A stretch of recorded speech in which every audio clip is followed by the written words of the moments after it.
联合国人权事务高级专员巴切雷特周二在瑞士日内瓦举行的联合人权理事会会议上以视像方式发表演说，宣布近日和中国政府达成协议，预计将于5月访华，行程包括东突厥散。巴切雷特说：“我很高兴宣布，我们近日和中国政府就访华达成协议。联合国人权事务高级专办和中国政府已启动具体准备工作，预计将于5月成行。”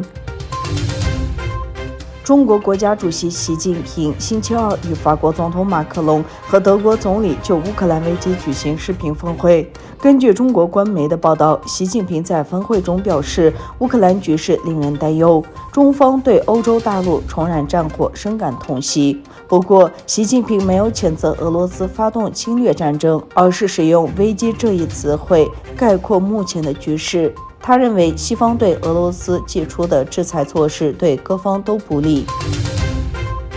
有非牟利监督组织近日发表报告，指电商巨头亚马逊涉嫌与强迫劳动的中国供应商合作，或与维吾尔族进行劳改的集中营有关。非牟利监督组织问责运动属下的研究小组技术透明项目 TTP 的一份报告指，查明了亚马逊供应商中有5间技术公司涉嫌强迫劳动。报告指出，亚马逊的供应商标准中明确列出有关劳工保障的条例，要求供应商不可使用任何契约和抵押等形式的强迫劳动。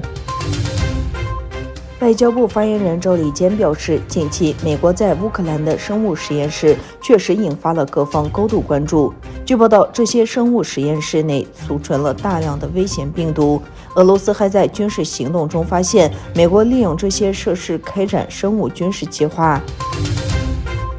中国海关总署3月7日发布的统计数据显示，2022年1月、2月中俄贸易额同比增长 38.5%。根据统计，2022年1月到2月，中俄贸易额为264.31亿美元，同比增长 38.5%。其中，中国对俄出口126.18亿美元，增长 41.5%。中国自俄进口138.13亿美元，增长 35.8%。当地时间3月8日，瑞典首相安德松在新闻发布会上表示，瑞典申请加入北约将使局势恶化。3月8日，国际妇女节，在集中营受害者平台的组织下，土耳其和世界各地的许多城市举行以为维吾尔妇女挺身而出为主题的活动，以引起人们对东突厥散妇女苦难的关注，并呼吁关闭集中营。